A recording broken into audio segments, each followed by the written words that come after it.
नमस्कार दोस्तों, एक बार फिर से आप सभी का स्वागत है। आज 3 मई बुधवार की तमाम बड़ी खबरें, ब्रेकिंग न्यूज, ताजा अपडेट्स के साथ ही सोने और चांदी के भाव पर बने रहिएगा। वीडियो में अंत तक जानेंगे एक एक कर देश और दुनिया की तमाम बड़ी खबरें, जिसमें दिल्ली बीजेपी अध्यक्ष पद से हटाए गए मनोज तिवारी, आदेश गुप्ता के हाथ में कमान, और बिहार में 94,000 शिक्षकों की बहाली पर लगी रोक हटी। साथ ही जानेंगे जेसिका लाल कांड में 14 साल बाद मनु शर्मा को तिहाड़ जेल से किया रिहा। अगले अपडेट में कोरोना की वैक्सीन बनाने में 2 कंपनियां सबसे आगे, 99% असर का दावा, और चीन ने दोस्ती गहरी करने के लिए इंडिया को दिया इस प्रोजेक्ट का ऑफर। साथ ही जानेंगे 1 महीने में डबल हुई कच्चे तेल की कीमतें, भारत में हो सकता है महंगा, और फ्रांसीसी समकक्ष ने राजनाथ से कहा सही समय पर भारत आएंगे राफेल। अगले अपडेट में जानेंगे आज अलीबाग में जमीन से टकरा सकता है चक्रवाती तूफान निसर्ग। खबरों के विस्तार के क्रम में बात करें सोने और चांदी के भाव के बारे में, तो आज देश में सोना 120 रुपए की गिरावट के साथ 46,950 रुपए प्रति 10 ग्राम, जबकि चांदी 10 रुपए के उछाल के साथ 50,160 रुपए प्रति किलोग्राम पर पहुंच गई। देश के बड़े शहरों में मुंबई 24 कैरेट गोल्डपेज की कीमत 46,950 रुपए, हैदराबाद 24 कैरेट गोल्डपेज की कीमत 49,150 रुपए, चेन्नई 24 कैरेट गोल्डपेज की कीमत 49,170 रुपए, कोलकाता 24 कैरेट गोल्डपेज की कीमत 47,780 रुपए, और दिल्ली 24 कैरेट गोल्डपेज की कीमत आज 47,150 रुपए प्रति 10 ग्राम पर रही। जी हां दोस्तों, अगली बड़ी खबर में भारतीय जनता पार्टी ने दिल्ली प्रदेश अध्यक्ष पद से मनोज तिवारी को हटा दिया है। उनकी जगह अब आदेश कुमार गुप्ता दिल्ली बीजेपी के अध्यक्ष होंगे। भारतीय जनता पार्टी के राष्ट्रीय महासचिव अरुण सिंह ने कल संगठन में इस फेरबदल की जानकारी दी।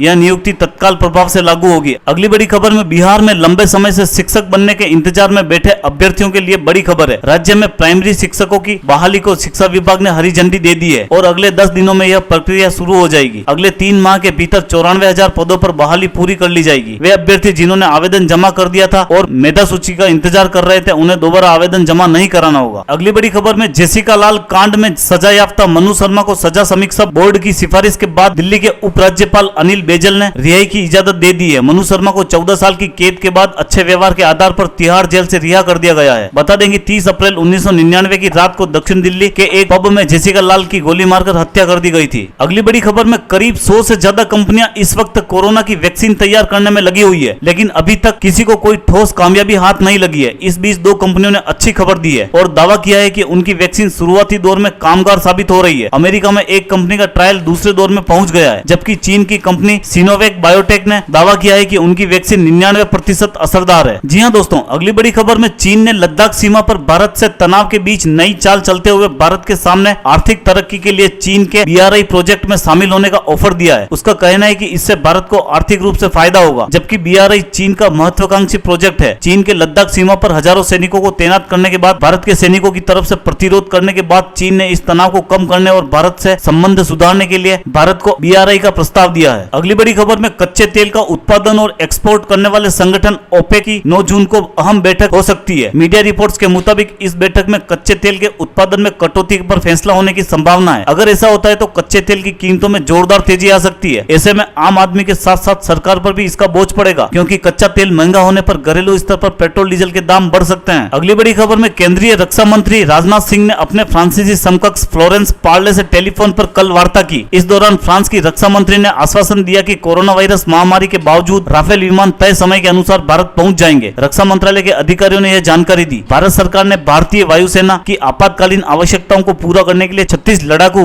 राफेल विमान के लिए सितंबर 2016 में फ्रांस के साथ 60,000 करोड़ रुपए से अधिक के समझौते पर हस्ताक्षर किए थे। अगली बड़ी खबर में बुधवार यानी आज 3 जून को महाराष्ट्र के तटीय इलाकों में चक्रवात निसर्ग दस्तक दे सकता है। मौसम विभाग ने मुंबई और आसपास के जिलों को हाई अलर्ट पर रखा है और NDRF की टीम ने पालघर तटीय इलाकों पर दलों को तैनात कर दिया है। पुणे के मौसम विभाग के डॉक्टर अनुपम कश्यपी का कहना है कि बुधवार को अलीबाग से तूफान टकरा सकता है। एक अनुमान के मुताबिक जमीन से टकराने के वक्त इसकी गति 100 किलोमीटर प्रति घंटा हो सकती है। इस वजह से पालघर, पुणे, ठाणे, मुंबई, रायगढ़, धुले और नंदुरबार में तेज बारिश हो सकती है। तो दोस्तों, खबरों का सिलसिला यहीं समाप्त करते हैं। अगर आप हमारे चैनल पर पहली बार विजिट कर रहे हैं तो आप हमारे चैनल को सब्सक्राइब कर लें, साथ ही बेल का आइकन भी दबा दें, जिससे हर बड़ी खबर सबसे पहले आप तक पहुंच सके। धन्यवाद दोस्तों।